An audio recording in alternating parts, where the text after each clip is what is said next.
Hey everyone, and welcome to the Homeschool Success Podcast with Cami Wanis, and also live with Cami. We are live in our Facebook group. We are live in YouTube, and I am so excited because today we are going to bust the doors off of educational's biggest myth. I'm going to tell you what it is, and I'm going to tell you what how to overcome that, the truth about it, right? So, we're going to talk about so much today and it's going to be super important, but I'm going to check and make sure I'm live real quick. Here I am. Okay, cool. If you have any questions or comments, please feel free to put them in the chat box. And first, what I want to know is I want to know what you think the educational myth is. So if you're watching this live on YouTube or on our Facebook group, please put in the comments what you think the biggest educational myth there is out there, what it is, right? So I'm just going to make sure that we are live everywhere really quickly, and it should be happening. So again, put in the comments, there we are, put in the comments, what do you think education's biggest myth is? Because man, it's gonna blow your mind. Not only is it gonna blow your mind, but it's going to change your paradigm.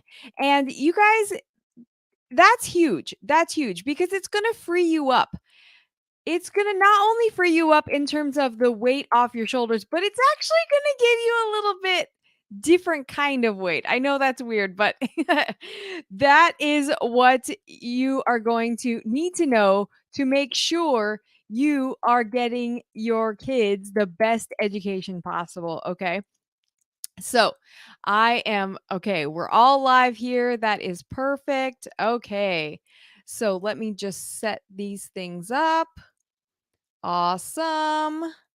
And here we go. I am super excited. So, okay, you guys, we are going to be talking about the educational myth of all time. We're going to be talking about the thing that holds everybody back in public school, that holds private school education back, and a lot of homeschool education too. And that is really significant because it's a belief system that we have. It's a paradigm, if you will. And if you know what a paradigm is or a belief system, really, it's like the worldview that you have about something. And so when you blow the lid off of that, what happens is you're like, what? You see everything in a whole new light. And that is what is really cool.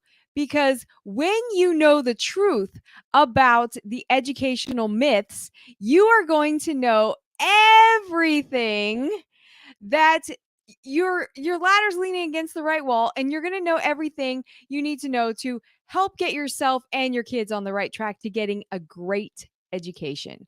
Okay, I'm going to blow your mind today. Who's super excited about that? Because I can tell you that it's going to be really amazing. Once you know this, like I said, once you know this, it will take a huge weight off your shoulder in terms of one area of concern, but it will also kind of put some more responsibility in a different way. And so that's what I want to share with you today because it's going to show you your role as a parent, as a homeschool educator, and as a student. So I know it's weird to talk about yourself as a student, but that's what we're going to talk about today. Okay. So, what I want to do is I'm going to show you, I'm going to show you basically what it is, what the educational myth is, and then I'm going to show you what you can do about it and what the truth is. Okay. So hopefully you guys are tracking with me because this is going to blow your mind. Get ready. This is super exciting. So, the biggest educational myth, what is it? See, this is something that really holds education back in terms of the system of what we see in just the public world. Okay, there are some homeschoolers that already know this, and there are some educators that already know this. But what's crazy is that most people don't, even homeschoolers. And that really can hold you back and hold your kids back from getting a truly great education. And if you ever have had trouble with motivation, or you've had trouble with getting your kids, wondering what you should teach them and getting, or concerns even that you don't know enough to teach your kids. How many people have heard that before or thought that before? Because you really, really, a lot of people have, okay? It really is a concern for most people. And a lot of things that I heard when I was first homeschooling, and I would tell people that I was homeschooling, this again was more than 10 years ago, when people would come to me and they'd be like, "Oh, you're homeschooling? Well, you can do that because you're a teacher." And I'm like, "Dude, I don't know how to teach." I was a teacher. I was a public high school teacher. I taught high school English, but I didn't know how to teach kids how to read like from the start.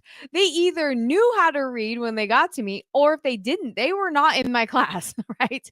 So there is a reason why this like I'm not enough thing feels just so prevalent for most people. And that's because we have this system that wants experts to educate our kids and thinks we need experts to educate our kids. But actually, here's the deal, you guys. This is the biggest myth. Are you guys ready? You guys ready to learn this? If you're ready, I know, just like give me a little thumbs up in your mind, because I'm ready to share it with you. The biggest educational myth, and that is that it's possible for one human being to educate another. Did you guys know that? Okay, this is kind of seriously really blow your mind about something. Let's think about this, because seriously, when I first thought about this and I first read this, and this is coming from a book called A Thomas Jefferson Education by Oliver DeMille. You guys, this book is absolutely incredible. When I first read it, I was teaching public school, and I was absolutely just vindicated almost that everything that I was learning and about what wasn't working in public school was in this book. It was in the Thomas Jefferson Education. It was like, here's what's not working and why it's not working in public school and most private schools, and even some homeschools. And I was like, yes, that's exactly what I've been witnessing just with my own experience as a public educator.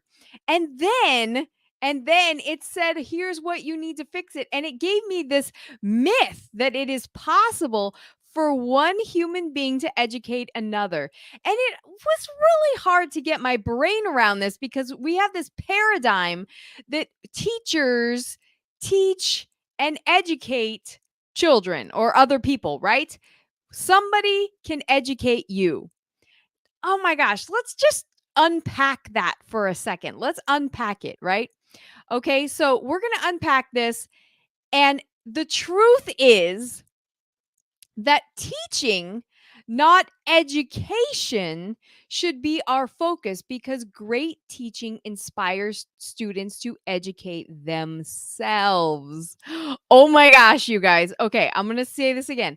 Teaching, not education, should be our focus, because great teaching inspires students to educate themselves. You guys, educating themselves. So, what we know as educators, especially growing up in the education system of public school, most of us did, that we know that teachers educate us. That is absolutely not the case. That is not even possible. The truth is that kids educate themselves. People educate themselves when they are inspired and have great mentors, when they want to learn something, right? Okay, I'm going to tell you a little bit of story right now from when I was teaching high school. I had this student. I still remember his name. His name was Bjorn. He was absolutely a genius. This kid was so wicked smart. And he was so big. I had him as a sophomore and as a senior. And he was so big, he didn't even fit in the desk. It was hysterical. But it's like the size of his brain, practically. Like it just had to be proportional, right? He was so wicked smart. And this kid, he knew stuff. Like, I mean, I'd be having these deep conversations about things and about the literature we were reading and about different topics. And he would just sit there and he wouldn't say anything until it became very uncomfortable that no one else knew what was going on. And then he would just blurt it out. It's such and such. And I'd be like, yes, it is. Absolutely. That's amazing. And he'd be all frustrated that nobody else just was or no one else knew, and everybody, he's just like so annoyed at everyone and annoyed that he had to be there. He would literally come to class with nothing. He didn't have a book. He didn't have a pencil. He didn't have a backpack. Nothing. He would bring himself, and that's it. And he did this to all his classes. And it was absolutely crazy. He failed most of his core classes, if not all of them. And the reason he never did any work, but he was wicked smart. And I talked to him a couple times and I was like, dude, you're so wicked smart. You should. But he was so bored. He was so bored. He didn't want to be there. He'd probably been bored since elementary school. And he was just showing up because he had to. And I was like, man, this kid, she should be in like, the international baccalaureate program. He should be in super honors classes. He should be in, whatever. But he didn't want to because he lost the love of learning because he was so bored. He was like, this whole system is lame. And I'm not taking part in your game. And I was like, man, that's so crazy because he was so wicked smart. And so then I talked to his mom, right? Because his mom was upset that he was failing. She knows he's smart, right? And I talked to his mom on the phone. His mom said, well, it is your responsibility to teach him, to educate him. And I was like, well, yes and no. I was like, I hear you. It is my responsibility to be a great teacher. However, of course, I was under the assumption that, this educational myth, I didn't know this yet at the time. But you can't teach somebody who doesn't want to learn. It's just not going to happen. Right? When you don't want to learn something, I don't care who cheerleads you and like rah-rahs you and tries to get you all fired up, you're not going to get fired up about it because you don't want to learn, right? You don't want to learn about that topic or you don't want to learn in general. And that was this kid. And it was absolutely crazy. And so this educational truth to me, I was like, whoa, blow my mind. I really had to ponder this. I'm going to go back for a second and look at this myth. It is possible for one human being to educate another. That's the myth. Is it possible for one human being to educate another? No, it's possible for a human being to educate themselves. So if we throw all this money, all this infrastructure into schools, thinking that it's going to result in better education, better test scores, better learning, better education in general. And it doesn't. It never does. We put more technology, we put more into books, we put more into teacher training, we put more, but it's all based on this educational myth that we can educate, we can impart knowledge into someone else.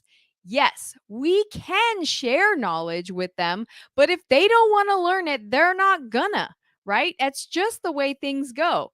And so, great teaching should be our focus to inspire them, to get their attention, to basically find a great teacher. This is a quote from Oliver DeMille. Find a great teacher, and you will find a group of students diligently, enthusiastically, and effectively educating themselves.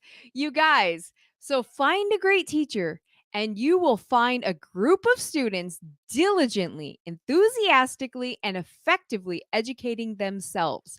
This is it. Teaching, not education, Oliver says, should be our focus because great teaching inspires students to educate themselves. So, what is great teaching? Let's think about this. Great teaching doesn't mean that you have to know a lot, it doesn't mean that. Great teaching is being an inspiring mentor. There is so much. I do a whole workshop on that in our homeschool success club. And that is, there's so much to unpack there in terms of what it means to be an inspiring mentor. And then set the example. Set the example. That's part of what it means to be an inspiring mentor, right? You get to provide opportunities, tools, and guidance to help the student who wants to learn to guide them on their steps to where they want to go, right? You get to remove toxins and distractions. And what do I mean by toxins? I mean toxins in terms of things that will it will take them away from real skillful learning. So if they're playing too many video games or watching too much screens, it can be it's statistically and studies have proven that it's difficult for kids, and trust me, I've seen it in the classroom over time, and my husband has as well. He's a high school or he's a middle school teacher, and we've seen kids focus not being there because they're so used to flashy things and bright colors and sounds and things that are changing all the time. Those things can create an inability for us to be able to focus, and distractions, right? Like things that are good maybe but not great in terms of great learning, right?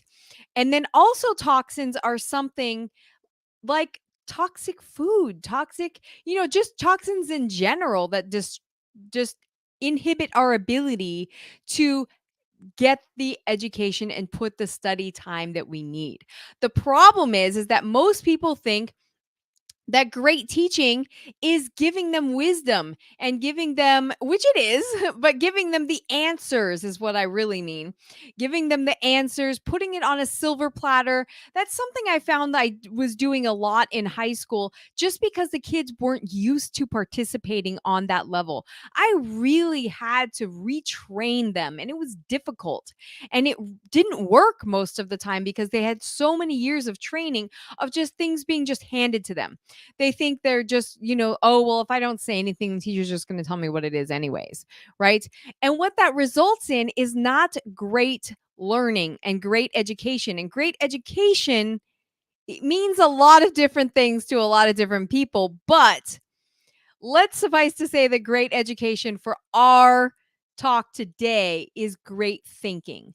And to be a great thinker, you have to know a lot of things, right? You have to have studied, you have to have thought a lot, right? So, great teaching, it means to help them think, right? To help them not think for them, not to give them all the answers, not to do everything for them, but to help guide them into great teaching or great learning and great thinking, right? Okay. And then lastly, this is a quote from Oliver DeMille from this book again, Thomas Jefferson Education, that people cannot be educated unless they choose to seek education.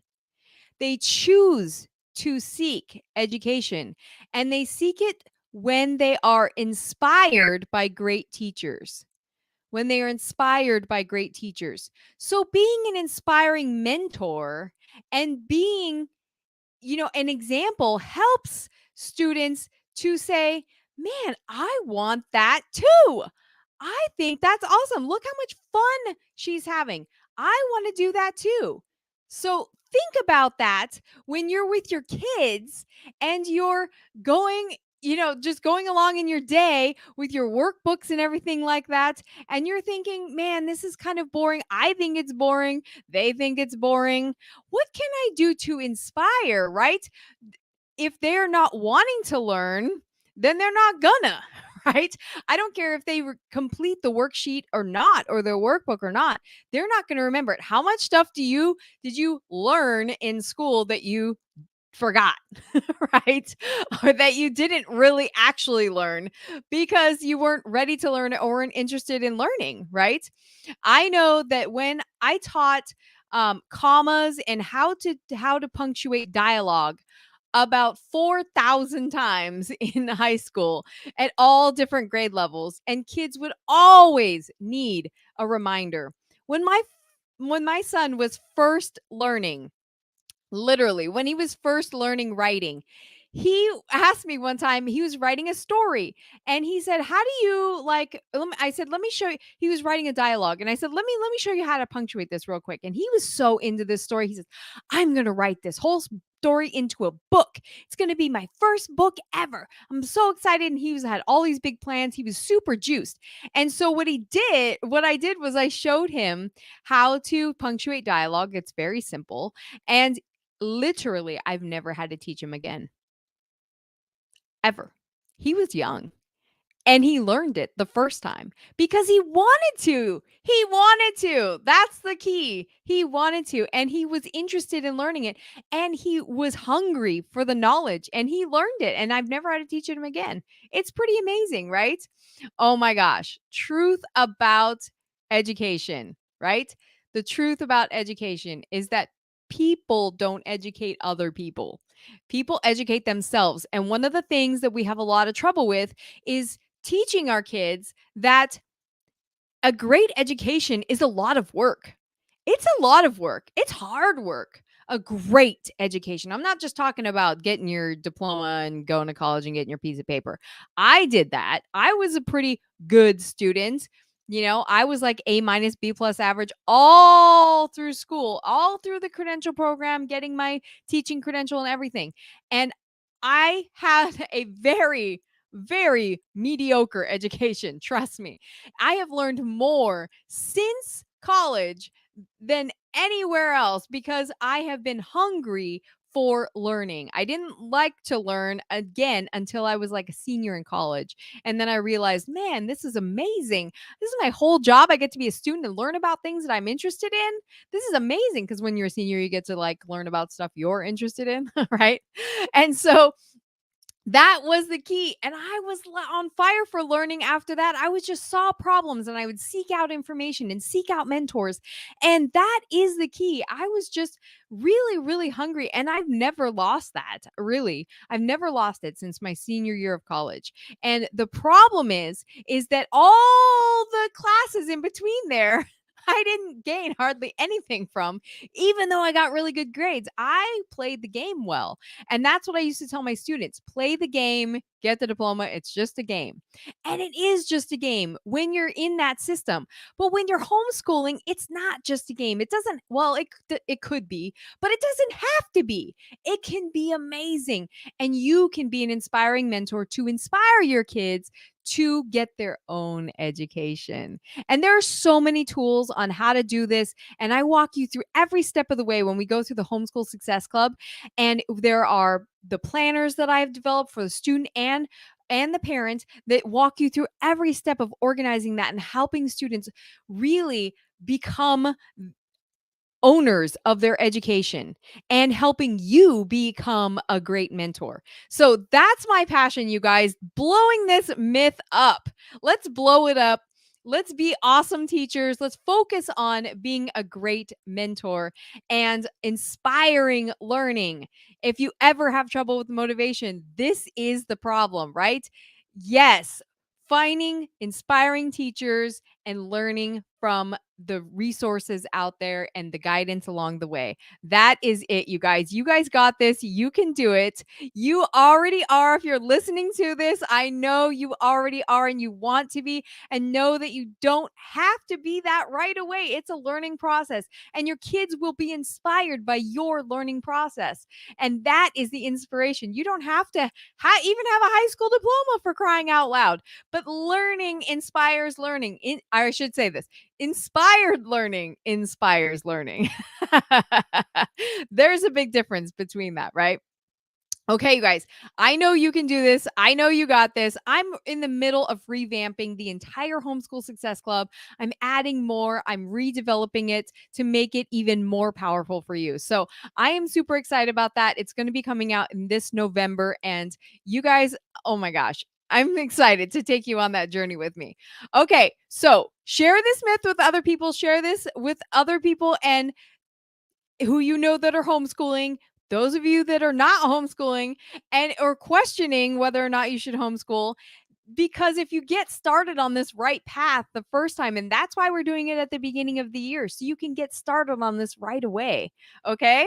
All right, you guys, I hope I blew your mind today. Have a great one, and I will see you next time.